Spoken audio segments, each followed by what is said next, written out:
September 3rd, 1218. Dawn had barely touched the stone walls outside Xiangyang. The mist rolled thick across the Yangtze River Valley, carrying with it the smell of campfires, horse dung, and something else, something chemical that made the throat tighten. Sulfur. The acrid bite of it hung in the morning air like a promise of violence.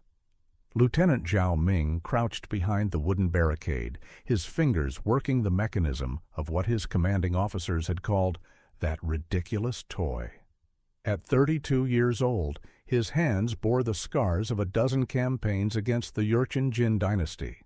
Calluses lined his palms from years of traditional crossbow work. But now those same hands trembled as he adjusted the bronze ignition chamber mounted beneath the prod, a modification he'd sketched by candlelight 3 months ago while his tent mates snored. The crossbow felt wrong in his grip, too front-heavy. The reservoir of naphtha oil added 6 jin of weight, throwing off the balance he'd trained his muscles to remember. 6 jin, roughly 3 kilograms in modern measurement, enough to make every other crossbowman in the Song Dynasty army laugh when they saw it. Fire arrows are for sieges, his captain had said, dismissing the design. Not for killing officers in open battle. Below the wall, through the thinning mist, Zhao Ming could see them. The Jin cavalry commanders had gathered exactly where the scouts predicted, 200 paces from the gate, just beyond traditional crossbow range. They thought themselves safe. 7 men on horseback, wearing the distinctive black lamellar armor of the northern tribes, conferring about the day's assault. They expected disciplined volleys of bolts. Predictable, defendable. What they were about to discover was that one man's obsession with a stupid adjustment, a simple bronze tube that channeled flame onto oil-soaked bolts, could turn morning mist into an inferno. Zhao Ming's breath came shallow, his heartbeat thundered in his ears. The crossbow string creaked as he leveled the weapon. One of the officers gestured toward the wall, laughing. If you're enjoying this deep dive into the story, hit the subscribe button and let us know in the comments from where in the world you are watching from today. Zhao Ming wasn't supposed to be a soldier. Born in Hangzhou in 1186, he was the 3rd son of a papermaker, destined for the examination halls, not the battlefield.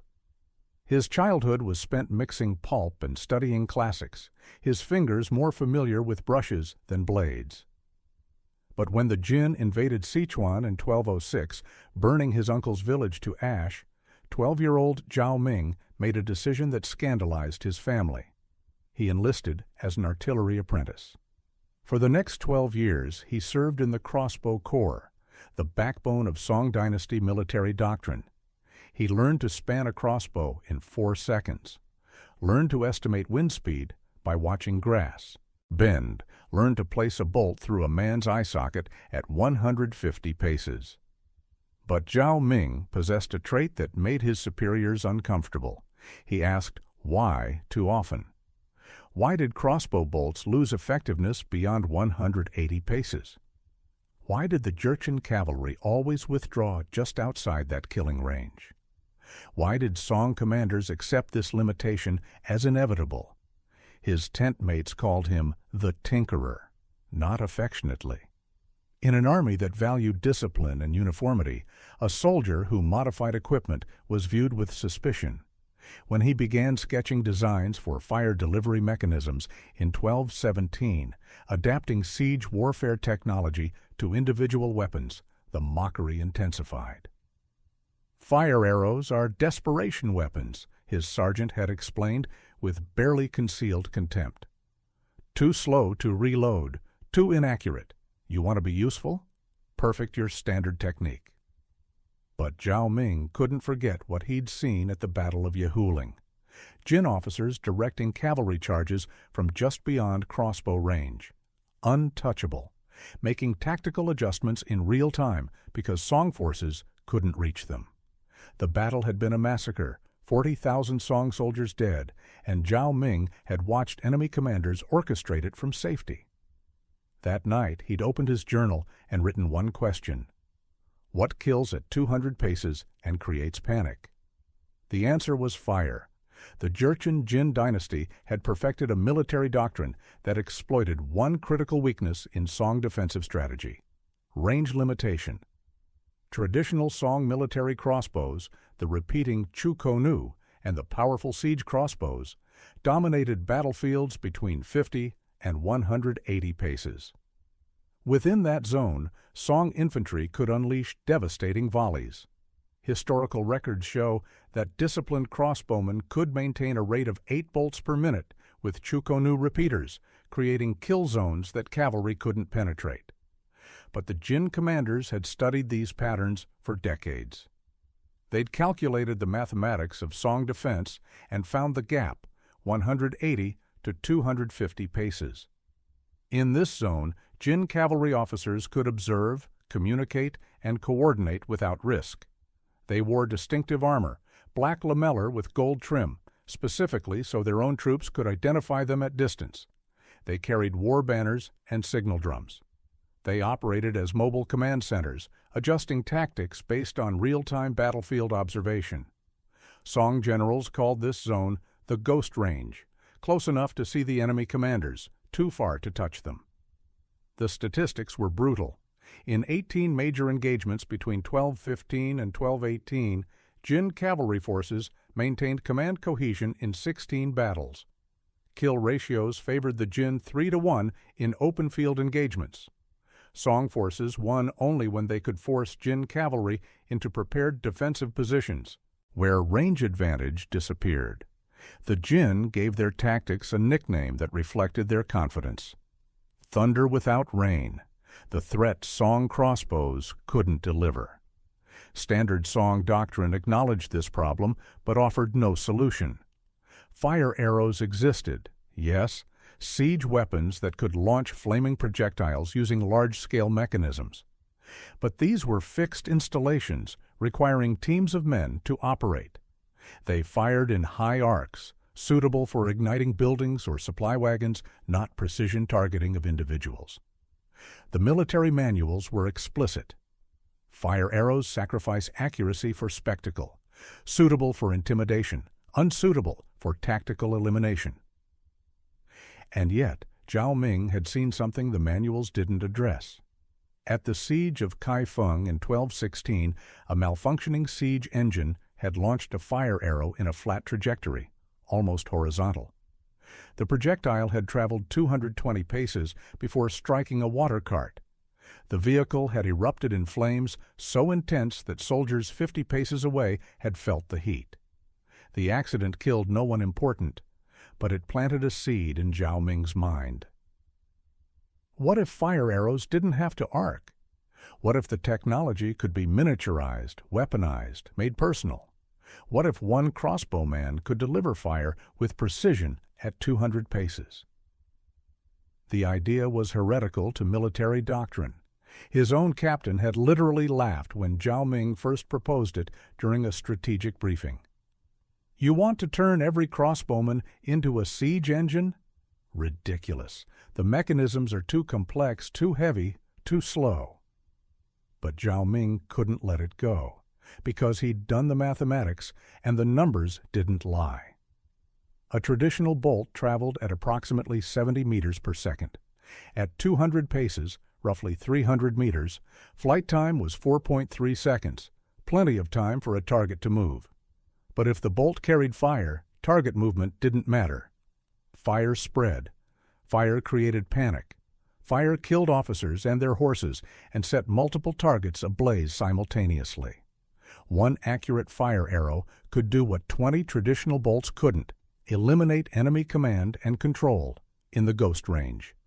All he needed was a way to deliver it. Zhao Ming's first attempt to use a fire arrow in combat nearly killed him. He'd spent 3 months developing the prototype, a bronze ignition tube mounted beneath a heavy crossbow prod connected to a small reservoir of naphtha mixed with pine resin. The theory was simple: span the crossbow, place an oil-soaked bolt in the groove, trigger a spring-loaded flint mechanism that created sparks, ignite the bolt, fire immediately. Theory and reality, he learned that day, were separated by a gulf of fire and screaming. The Jin cavalry had broken through the left flank. Zhao Ming was positioned on a supply wagon, elevated perhaps 8 chi above the ground, about 2.6 meters. He could see a Jin officer rallying troops 190 paces distant. Perfect range for testing his design. His hands shook as he spanned the crossbow. The tension in the prod required 45 Jin of force, roughly 22 kilograms. His shoulders burned. He'd practiced this motion 200 times in camp, but never with adrenaline spiking through his veins, never with the sounds of men dying 30 paces to his left.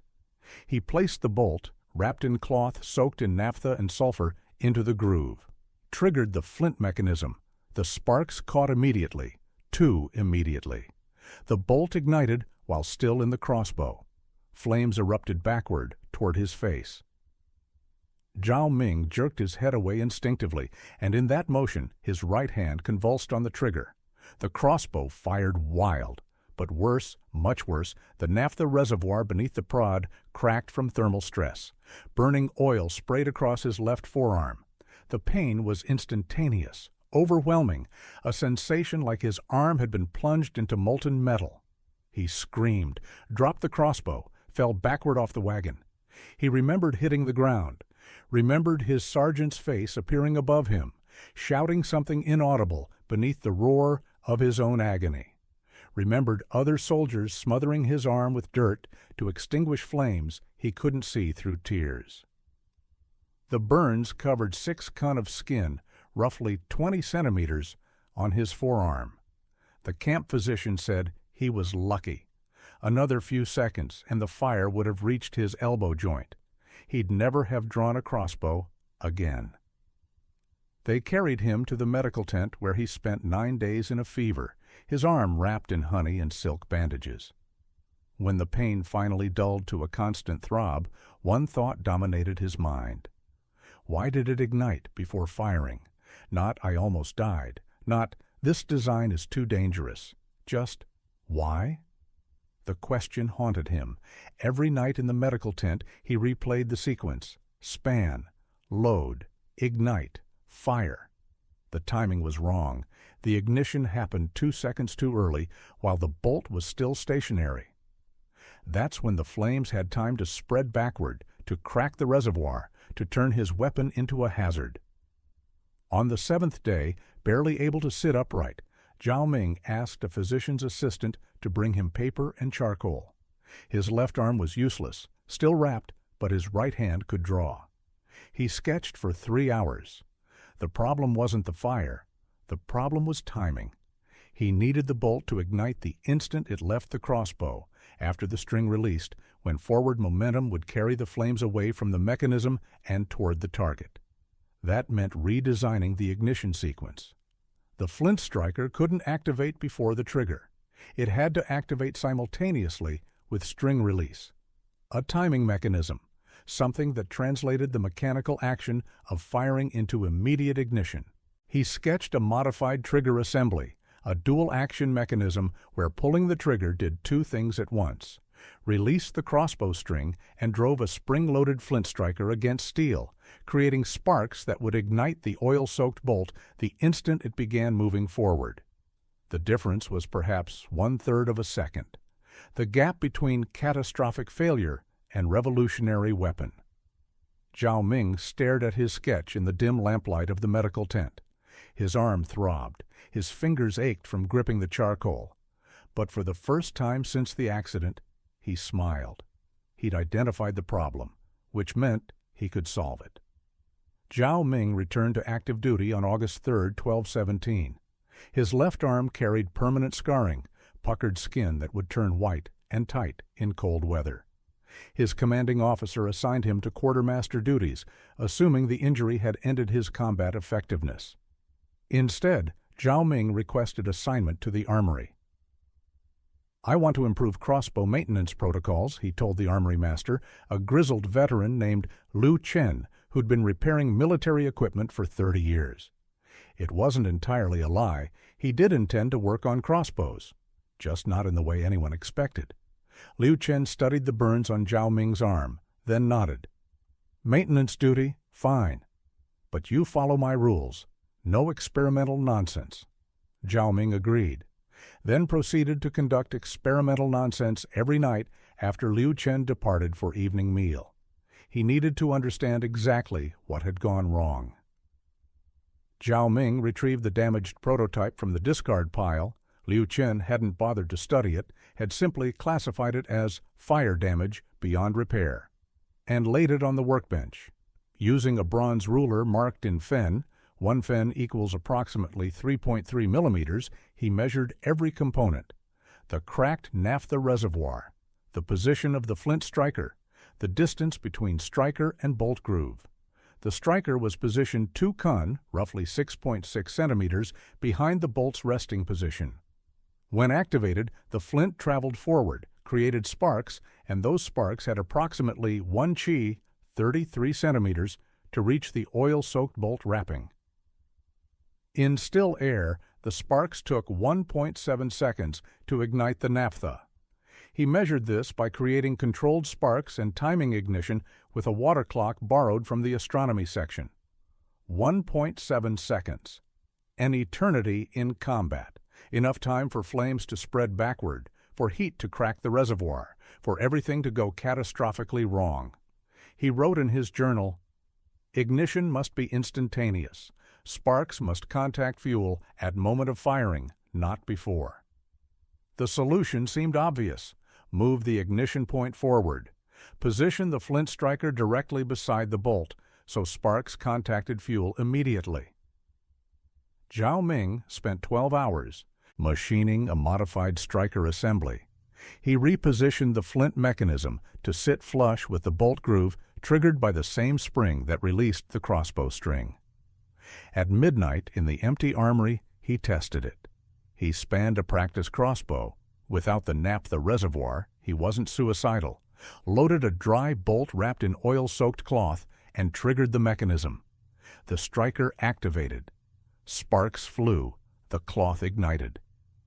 But the crossbow string, released simultaneously, snapped forward and extinguished the flames before the bolt even left the groove.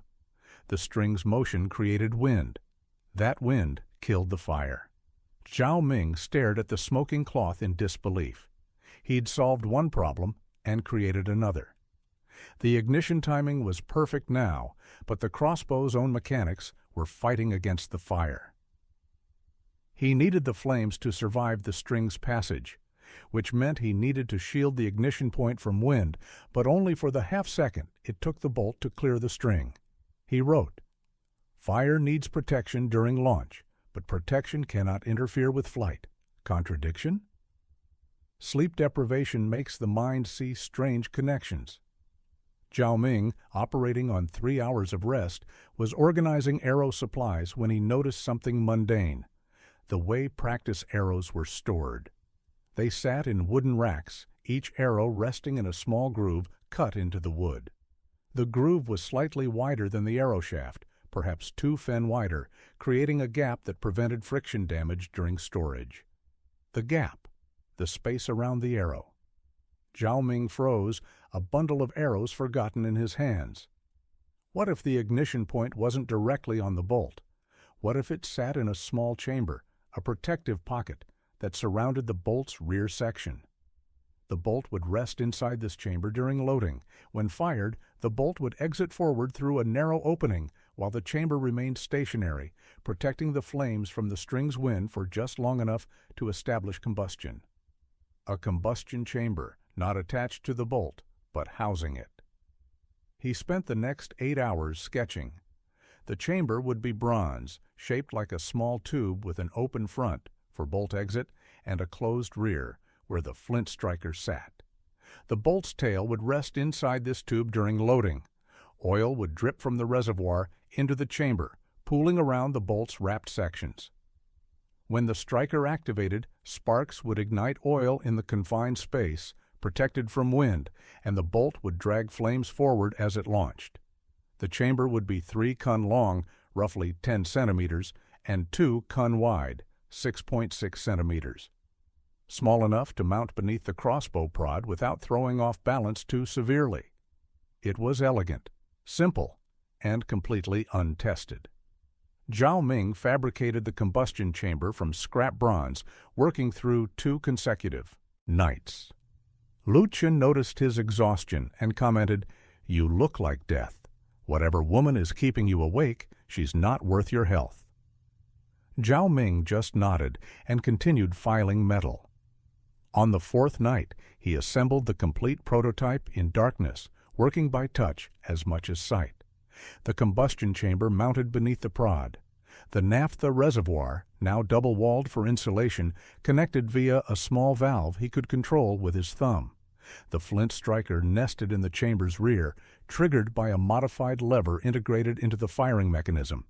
At 3 hours past midnight, he loaded a bolt wrapped in oil-soaked cloth. Opened the naphtha valve slightly, oil dripped into the chamber, spanned the crossbow, aimed at a straw target 15 paces distant, pulled the trigger. The mechanism worked in perfect sequence, trigger-release string simultaneously driving the flint striker forward. Sparks erupted inside the bronze chamber. The oil ignited with a soft whoomp. The bolt launched, dragging a tail of fire, and struck the straw target. Flames spread across the straw in seconds, creating a blaze bright enough to cast shadows across the entire armory. Zhao Ming stood motionless, watching his target burn, the crossbow still raised. It worked. By all the ancestors, it actually worked. He let the crossbow lower slowly, his hands beginning to shake, not from fear this time, but from something else.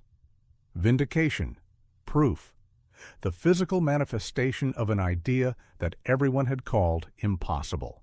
The straw burned for 7 minutes before consuming itself. Zhao Ming used a bucket to douse the embers, cleaned the equipment, and hid the prototype beneath a tarp behind the spare wheel collection. Then he returned to his bunk and slept for 14 hours straight. The final test required space and discretion. Zhao Ming waited until the army began preparing for the next campaign push. In the chaos of logistics and troop movements, one crossbowman conducting maintenance testing went unnoticed. He requisitioned a horse cart, loaded it with straw targets, and drove to an empty field 2 li from camp, roughly 1 kilometer. He set targets at incremental distances, 100 paces, 150 paces, 200 paces, 250 paces. The morning air was still, perfect conditions. Zhao Ming loaded his fire crossbow for the first time in daylight. The weapon looked barbaric, bronze tubes and reservoirs that civilized military equipment shouldn't require. But as he spanned the string and felt the mechanism's smooth resistance, he didn't care about aesthetics. He cared about whether it could kill at 200 paces. First shot, 100 paces. The bolt struck dead center, ignited the target immediately. Flames visible, spreading fast. Success. Second shot, 150 paces. Slight wind drift, but bolt struck target periphery. Still ignited. Fire consumed target in 90 seconds. Success. Third shot, 200 paces. Zhao Ming took extra time with this one, adjusted for the morning breeze, roughly 2 chi per 100 paces of drift, by his estimation. Elevated the crossbow slightly to compensate for ballistic drop. Opened the naphtha valve 1 full turn to ensure maximum fuel coating. Pulled the trigger. The bolt arced through morning air, trailing fire like a meteor. 4.1 seconds of flight time. Zhao Ming watched every moment of its trajectory, holding his breath, his heart hammering against his ribs. The bolt struck the straw target's wooden support post. For a heartbeat, nothing happened. Then flames erupted, not just on the target, but spreading down the support post, across the straw, outward in a circle that grew with terrifying speed. Within 20 seconds, the entire target structure was an inferno, sending black smoke spiraling into the sky. Zhao Ming lowered the crossbow slowly. 200 paces, accurate enough to hit a target the size of a horse, generating fire intense enough to kill everything within a 3-pace radius of impact. He didn't bother testing 250 paces. He'd found his answer. That night, he wrote a formal report requesting audience with his commanding officer to demonstrate a tactical innovation for engaging enemy commanders at extended range. The request was denied with a note. Crossbow core doctrine is established. Focus on assigned duties. Zhao Ming crumpled the denial, threw it into the cook fire, and decided he'd demonstrate his innovation, whether doctrine approved or not. Sometimes permission was less important than opportunity. If you find this story engaging, please take a moment to subscribe and enable notifications. It helps us continue producing in-depth content like this. The opportunity came exactly as Zhao Ming had predicted. Jin cavalry commanders had gathered 200 paces from the city gate, 7 men on horseback, conferring about the day's assault. They wore the distinctive black lamellar armor with gold trim. Command banners hung from their saddles. They operated in the Ghost Range, where Song crossbows couldn't reach them, where they were safe to coordinate tactics and direct troops. Zhao Ming had smuggled his fire crossbow to the wall position the previous night, wrapped in canvas and listed on inventory forms as damaged equipment for repair. No one questioned it. No one cared. The commanding officers had dismissed his innovation months ago. They weren't paying attention to what one stubborn crossbowman carried to the ramparts. Now he crouched behind the wooden barricade, the weapon spanning in his hands. The bronze combustion chamber gleamed dully in dawn light. The naphtha reservoir was full. He'd checked it 3 times. The flint striker was fresh, replaced just yesterday. Every component was perfect. His hands didn't shake. Not anymore. 6 months of development, of burns and mockery and rejected proposals, had brought him to this moment. Doubt was a luxury he couldn't afford. Through the mist, he studied the Jin officers. They sat in a rough cluster, close enough that fire spreading from one target would likely reach others. The closest officer, identifiable by his white horse and elaborate helmet crest, appeared to be senior leadership. He was gesturing toward the wall, pointing at specific defensive positions, probably planning where to concentrate the first assault wave. Range, 205 paces. Zhao Ming had measured the distance the previous evening using surveying techniques he'd learned from the engineering corps. He'd marked the exact spot on the rampart where he needed to stand to have clear line of sight. Wind, minimal. Perhaps 1 chi per 100 paces of drift from the east. Easy to compensate for. Visibility improving as mist thinned. In 10 minutes, full daylight would expose any crossbowman attempting to target officers at extended range. This was his window. Zhao Ming opened the naphtha valve. Oil dripped into the combustion chamber with a soft pattering sound, like rain on leaves. He counted 3 seconds, then closed the valve. Enough fuel to ensure ignition, not so much that it would flood the chamber and fail to light. He loaded the bolt, wrapped tightly in cloth he'd soaked in naphtha and pine resin the previous night, then allowed to partially dry. Too wet, and the wrapping would slide off during flight. Too dry, and it wouldn't sustain combustion. He'd tested the exact saturation ratio 17 times. The bolt settled into the groove with a quiet click. Its wrapped tail sat inside the bronze chamber, surrounded by oil. Zhao Ming raised the crossbow to his shoulder. The weight was familiar now, the front heavy balance something his muscles had adapted to. He'd fired this weapon 137 times in practice. He knew how it behaved, how the trigger felt, how to compensate for the slight kick when the bolt ignited. Through the simple bronze sight, he aligned the white horse. The officer was still gesturing, still focused on the wall, completely unaware that death was studying him from beyond the Ghost Range. Zhao Ming adjusted for wind drift. 2 fen to the left on the sight marker. Elevated slightly for ballistic drop at 200 paces, roughly 3 degrees by his calculation. The officer laughed at something one of his companions said. The sound carried clearly across the morning air.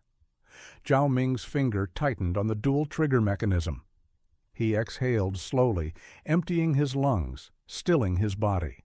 His entire existence narrowed to the pressure point beneath his fingertip. He pulled the trigger, the mechanism activated in perfect sequence. The crossbow string released with a sharp twang, driving the bolt forward. Simultaneously, the integrated lever pushed the flint striker into the chamber. Sparks erupted. The naphtha ignited with a soft whoomp that Zhao Ming felt through the stock more than heard. The bolt launched, dragging fire. 4.3 seconds of flight time felt like eternity compressed into heartbeats. The bolt arced through morning air, a streak of flame that illuminated the mist like a second sunrise. Zhao Ming watched its trajectory, tracking motion he'd calculated mathematically, but never tested in actual combat. The fire trail burned bright orange, shedding sparks, painting a line across the sky that connected Zhao Ming's position to the Jin officer 200 paces distant. The bolt struck the officer dead center in the chest. For half a heartbeat, nothing changed. The officer jerked backward from impact, same as if hit by a traditional bolt. His horse startled, beginning to rear. Then the fire reached the naphtha-soaked wrapping. The flames erupted not gradually, but explosively, a sphere of combustion that expanded outward from the impact point with shocking speed. The officer's torso became the center of an inferno. Fire spread across his armor, found the fabric beneath, ignited the horse's mane, dripped burning oil onto the animal's back. The horse screamed, a sound unlike anything human, pure animal terror translated into noise. It reared completely vertical, throwing the burning officer backward. He fell hard, and the impact drove air from his lungs in a visible gasp. Flames spread further, his arms thrashed, trying to beat out fire that oil-based fuel had made impossible to extinguish with mere motion. The other 6 officers froze in horror. 2 seconds of paralysis while their minds processed what they were seeing.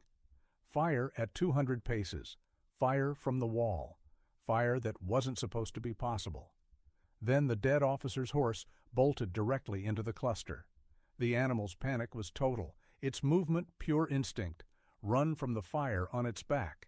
It crashed into a second officer's mount, and burning oil transferred from horse to horse like contagion. Now, 2 animals were aflame, screaming, bucking.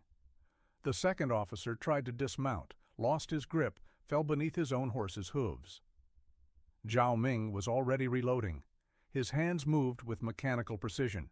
Open valve, count 3, close valve, load bolt, span string. The motions were automatic now, burned into muscle memory through hundreds of repetitions. He didn't think about what he was doing. He simply did it. 22 seconds from first shot to second shot ready. Below, chaos had fully metastasized. The burning horses had scattered the Jin command group. 3 officers were trying to control their mounts. 2 had dismounted and were backing away from the fires. 1 was attempting to help the fallen officer who had stopped moving, whose body had become a pyre that smoke poured from in black columns. The officer trying to help, distinguishable by a red banner on his back, was standing still, focused on his burning comrade, completely exposed. Zhao Ming aimed, adjusted for wind, fired. The second bolt's flight time was 4.1 seconds. It struck the red-bannered officer in the upper back, between the shoulder blades, punching through lamellar armor, weakened by age and poor maintenance. The impact drove him forward, onto his burning comrade. Now both men were connected by fire that spread from body to body with gleeful efficiency. The second officer tried to roll away. Failed. His own clothing ignited. He managed to stand, staggered 3 steps, collapsed. The remaining 5 officers had broken completely. No more formation, no more command structure, just 5 men on horses trying desperately to escape a threat that shouldn't exist. But they ran together. Instinct drove them to cluster, to seek the safety of numbers. In their panic, they moved closer to each other, not further apart. Zhao Ming loaded a 3rd bolt. This one he didn't aim at a person. He aimed at the center of the fleeing cluster, where 5 horses bunched together in their flight. A target area roughly 6 paces wide, massive by precision standards, impossible to miss at 200 paces. He elevated the crossbow, adjusted for moving targets, and fired high. The bolt arced upward, reached its apex, began descending. The flames streaming behind it created a trail of sparks that hung in the air like frozen stars. The trajectory was beautiful in its mathematics, a parabola so perfect it could have been drawn by a scholar's brush. It fell into the center of the fleeing officers. The bolt struck one officer's horse in the rump, not a fatal wound by traditional standards. But the fire didn't care about lethality. It cared about spread. The horse bucked violently, throwing its rider. The officer landed hard, armor clattering against stone. The horse continued bucking, spreading fire with each motion, showering burning oil across 2 adjacent mounts. Within 5 seconds, 3 more horses were on fire. Their riders lost control simultaneously. One officer managed to dismount successfully, but his armor was already smoking. Another fell and didn't move. The third stayed mounted, but his horse ran the wrong direction, back toward the gate, toward Song defensive lines, carrying its burning rider into crossbow range, where traditional bolts finished what fire had started.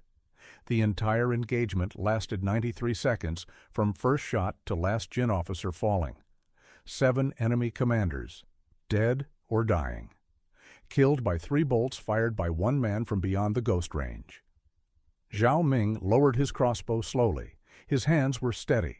His breathing was calm. He felt nothing, no elation, no horror, just a strange emptiness where emotion should have been. He'd proven his innovation worked. Everything else was secondary. Then he became aware of silence. He turned. Every soldier on the wall section was staring at him. 30 men, frozen in place, their faces, reflecting the same mix of shock and awe. No one spoke. No one moved. They just stared at the weapon in Zhao Ming's hands and the smoke rising from the killing ground 200 paces distant. A sergeant finally found his voice. What? What in the name of all ancestors was that? Zhao Ming looked at his fire crossbow. The bronze chamber was still warm, giving off a faint smell of heated metal and burnt oil. The naphtha reservoir showed 3/4 full, enough for 12 more shots. A 1-inch adjustment, Zhao Ming said quietly. That's all it was, a timing mechanism delayed by 1/3 of a second, the difference between the striker activating before the bolt moves and activating as it launches. The sergeant continued staring. That killed 7 officers. Yes. From 200 paces. 205 paces, actually. The sergeant opened his mouth, closed it, opened it again. I need to get the captain. Captain Wei Sheng arrived on the wall 20 minutes later, accompanied by 2 senior officers and an expression that suggested he'd interrupted breakfast for something he expected to regret. Lieutenant Zhao, he said, his tone carefully neutral. I'm told you've been conducting unauthorized weapons testing during combat operations. No, sir. Zhao Ming kept his eyes forward. I've been conducting authorized combat operations using an improved weapon system. The weapon system I explicitly denied authorization for 3 months ago. You denied authorization for testing, sir, not for deployment during active engagement. Captain Wei's jaw tightened. That's semantics. That's 7 dead Jin officers, sir. Zhao Ming gestured toward the killing ground, where smoke still rose from scattered bodies, including one wearing the rank insignia of a battalion commander. Their cavalry assault has been delayed 2 hours while they reorganize command structure. I estimate we've gained strategic advantage worth approximately 500 troops in defensive strength. The senior officers exchanged glances. One of them, a gray-bearded colonel Zhao Ming didn't recognize, stepped forward and examined the fire crossbow. Explain the mechanism, the colonel ordered. Zhao Ming explained. The combustion chamber, the integrated flint striker. the timing mechanism that ignited the bolt at launch rather than before, the naphtha reservoir and valve system, the modified bolt wrapping that sustained combustion during flight. He spoke in technical detail, using precise measurements, avoiding exaggeration. When he finished, the colonel was silent for a long moment. "Rate of fire?" he finally asked. 22 seconds between shots, sir.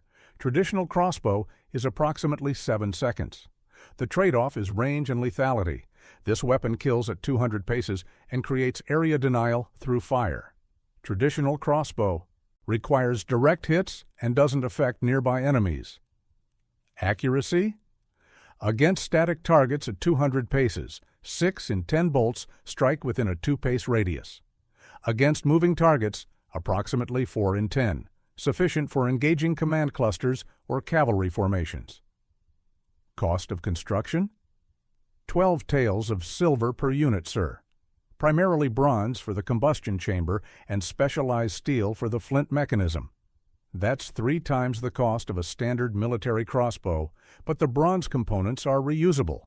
I estimate operational lifespan of 5 years with proper maintenance. The colonel studied the weapon in silence. Then he turned to Captain Way. "I want 30 of these manufactured immediately. Issue them to your best marksmen. Position them at elevated points with clear fields of fire into the ghost range." Captain Way's expression was complicated. "Sir, this weapon hasn't been formally tested or approved by—" "It just killed 7 enemy officers in 90 seconds, the colonel interrupted. "Consider it tested, consider it approved, and consider Lieutenant Zhao promoted to senior armorer with authorization to train specialized fire crossbow units." He looked at Zhao Ming. "How many men do you need?" Zhao Ming's mind raced through calculations. Manufacturing time, training requirements, ammunition production. 15 craftsmen for production, sir. 20 crossbowmen for combat deployment. 4 weeks for basic training to achieve proficiency. "You have 3 weeks. Make it happen." The colonel departed without further comment. Captain Way remained, his expression unreadable. "You realize," Way said quietly, "that you've violated about 40 different military protocols in the last 3 months." "Yes, sir." "You conducted unauthorized weapons development. You misappropriated armory resources. You deployed experimental equipment in combat without permission. You've been systematically ignoring the chain of command." "Yes, sir." Captain Way was silent for a moment. Then, very quietly, he smiled. "Good. If you'd asked permission, I would have denied it, and those 7 officers would still be alive, planning the assault that might have breached our walls today." He gestured to the fire crossbow. "Write down everything: manufacturing specifications, training procedures, tactical doctrine. I want comprehensive documentation by tomorrow morning. The colonel will distribute it to every defensive position along the line." Zhao Ming nodded. "Sir, what about the mockery? The other crossbowmen who said this was stupid? The officers who rejected the design?"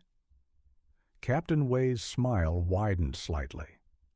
"They'll claim they supported you all along. That's how innovation always works, Lieutenant. First they mock you, then they ignore you, then they steal credit for your success. But you'll know the truth. And so, will I." He paused at the top of the wall stairs. "One last thing, that 1-inch adjustment you mentioned, the timing mechanism?" "Yes, sir." "How did you figure it out?" Zhao Ming looked at his scarred left arm. "I got burned, almost died, and I couldn't stop thinking about why." Captain Way nodded slowly. "Sometimes the best innovations come from our worst failures." He descended the stairs, leaving Zhao Ming alone with his weapon and his thoughts.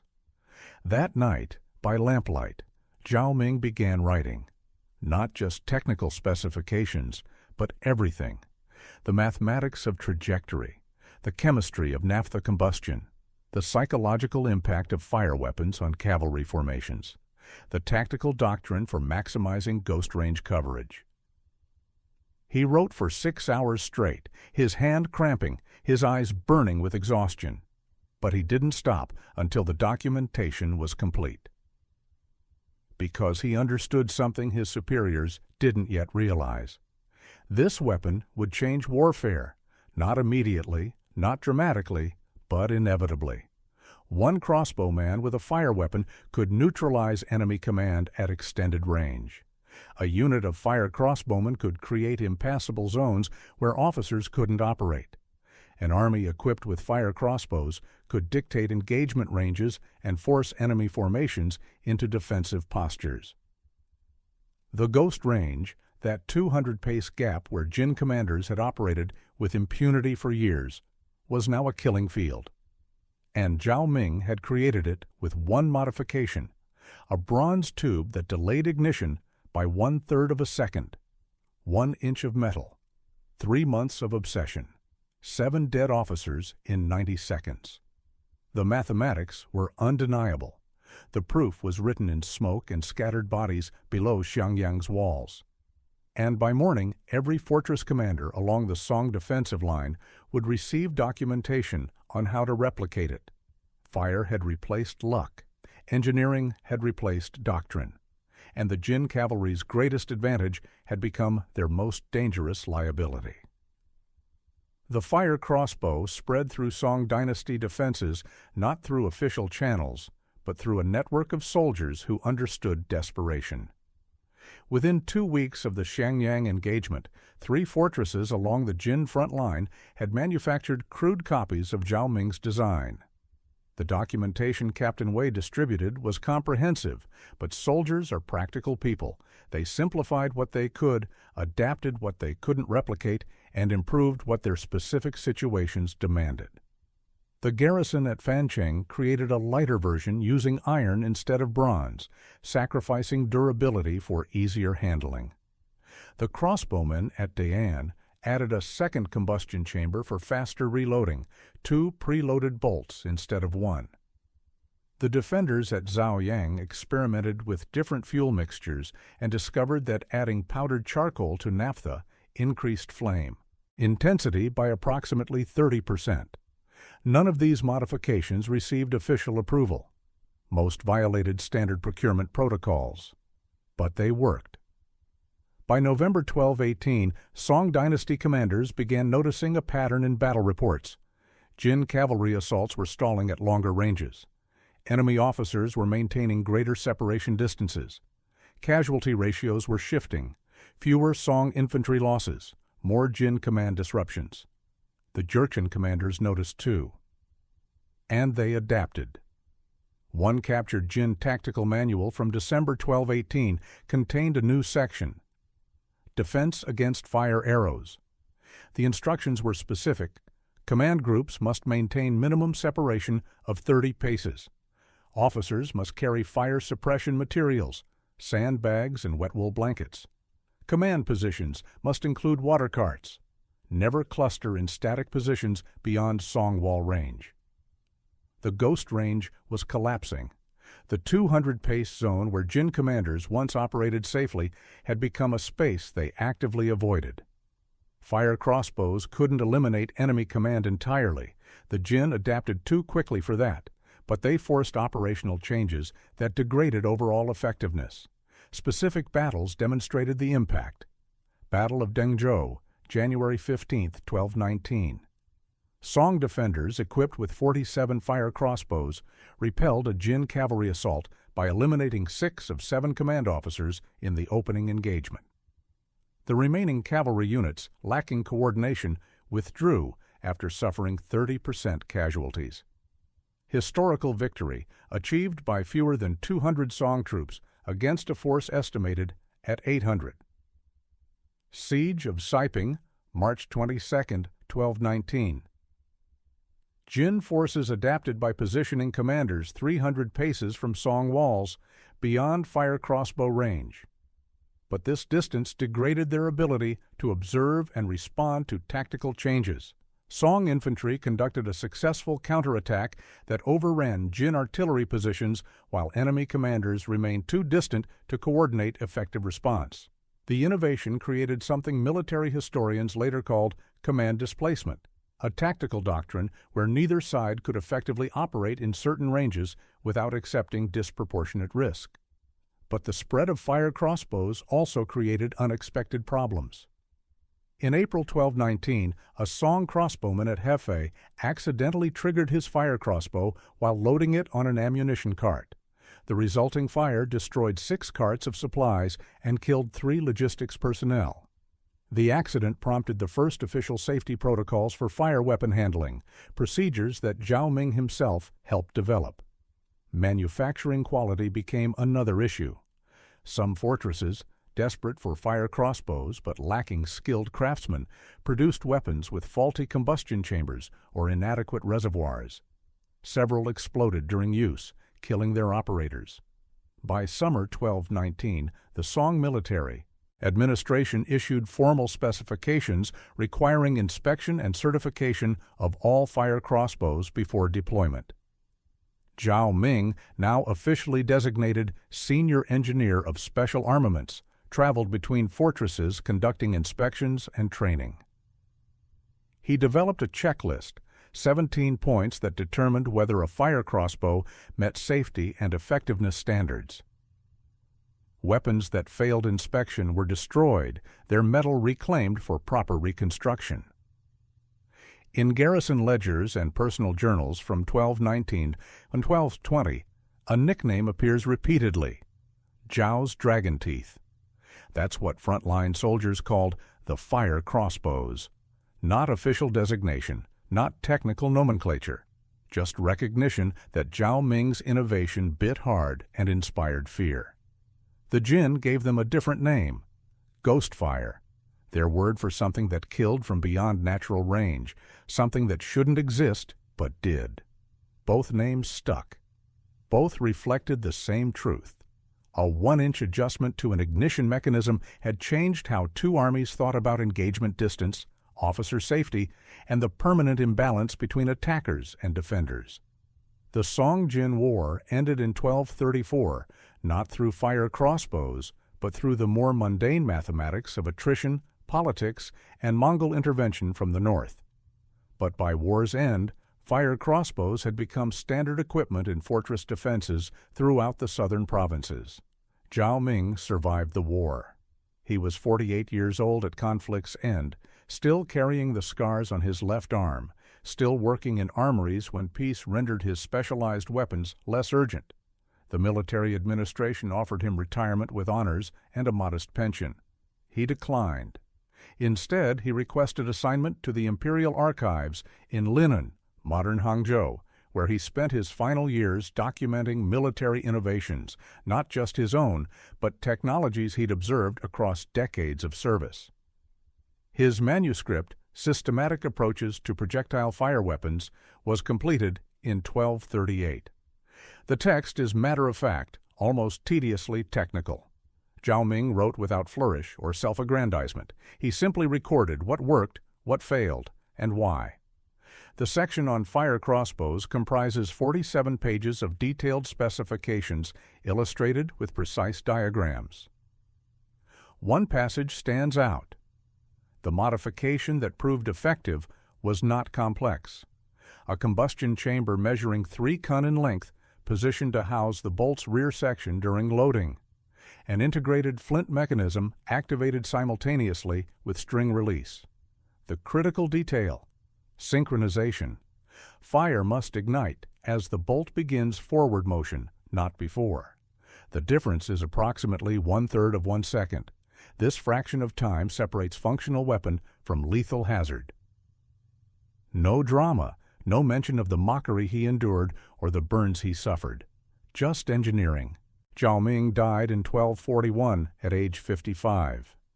His funeral was attended by 7 people, including 2 former crossbowmen who'd trained under him and 1 armorer who'd helped manufacture the first production fire crossbows.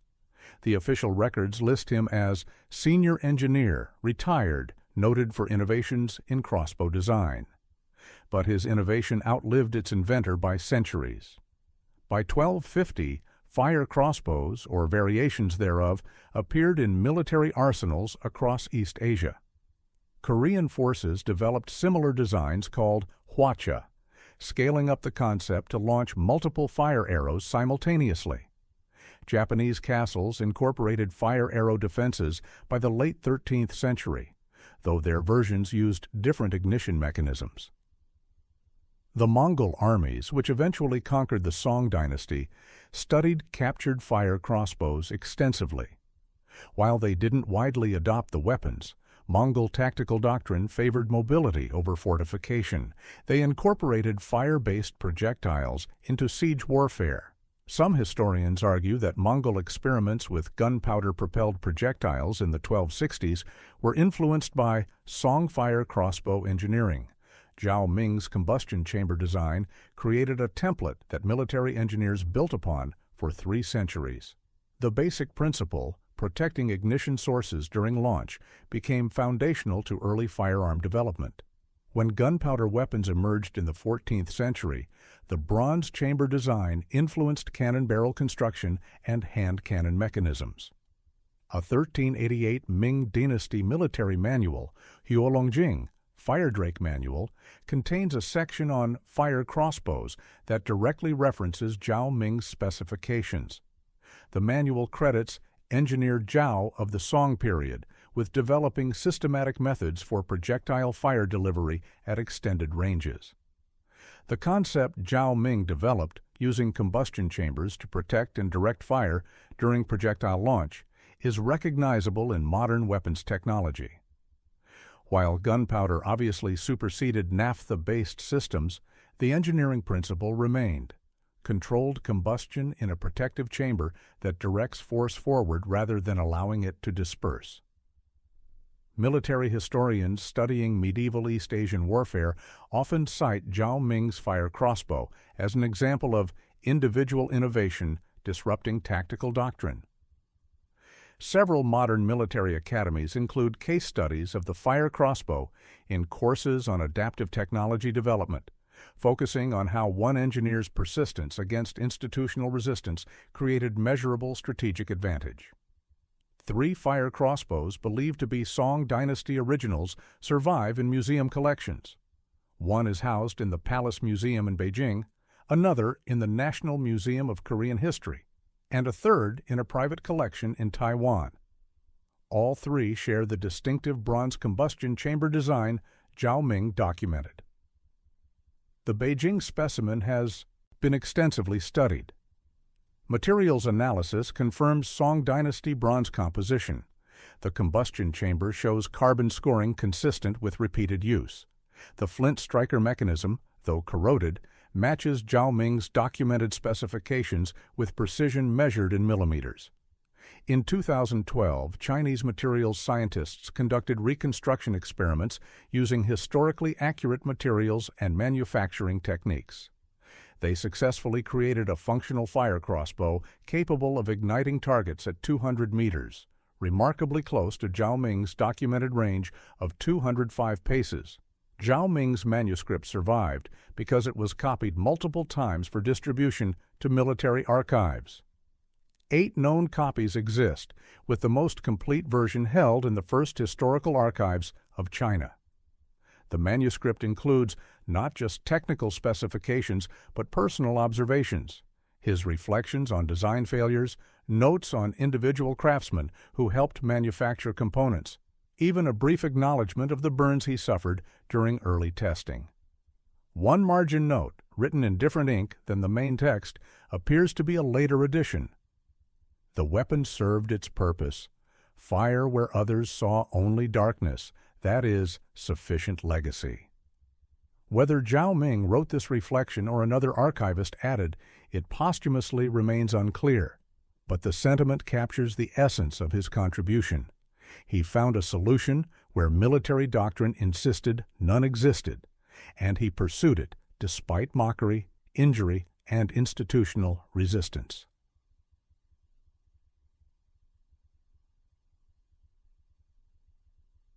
War, ultimately, is a problem of distance. Armies win by striking enemies who cannot strike back. Technology advances by extending the range of that asymmetry. Arrows reach farther than spears. Crossbows outrange arrows. Firearms eclipse crossbows. Each innovation shifts the mathematics of engagement until the next innovation renders it obsolete. But between each shift lies a gap, a zone where old doctrine fails, but new technology hasn't yet emerged. The ghost range that Jurchen commanders exploited between 1215 and 1218 was exactly such a gap, a mathematical space where Song crossbows fell short and Jin cavalry operated safely. Zhao Ming didn't create revolutionary technology. He created incremental improvement to existing technology. Fire arrows existed, crossbows existed, naphtha existed, flint strikers existed.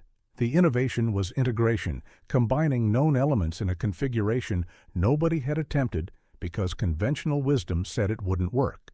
One bronze tube, one timing adjustment, 1/3 of 1 second that separated failure from success. The military value was measurable: 7 dead officers in 90 seconds, dozens more across subsequent engagements, enough tactical disruption to shift battlefield casualty ratios by documented percentages. But the deeper impact was philosophical. Zhao Ming proved that individuals operating outside official channels could solve problems institutions considered unsolvable. The smallest details create disproportionate consequences. A combustion chamber 3 kun long, roughly 10 centimeters, changed tactical doctrine across an entire theater of war. One man's obsession with ignition timing affected thousands of soldiers' survival odds. An innovation that cost 12 taels of silver per unit generated strategic value measured in battalions preserved and territories defended. This is the paradox of engineering. Complexity emerges from simplicity. The fire crossbow wasn't conceptually complicated. Protect fire during launch, synchronize ignition with motion, deliver combustion to distant targets. A child could understand the principle. But translating principle into functional mechanism required precision measured in fen, millimeters, timing calibrated to fractions of seconds, and materials processed to exact specifications. The gap between understanding and implementation is where most innovations die. Zhao Ming crossed that gap through iteration, building, failing, analyzing failure, rebuilding. His burned arm was the price of empirical education. His mockery by peers was the cost of persistence against conventional wisdom. The paradox is that revolutionary outcomes require unremarkable causes: patience, documentation, methodical testing, refusal to accept impossible as final answer. Nothing mystical, nothing requiring genius-level insight, just engineering discipline applied consistently over months. Systems resist individual initiative. Armies run on standardization, procurement protocols, chain of command authority. This isn't bureaucratic malice, it's organizational necessity. An army equipped with 10 different crossbow designs would face logistical nightmares. An army where every soldier modified equipment independently would create maintenance catastrophes.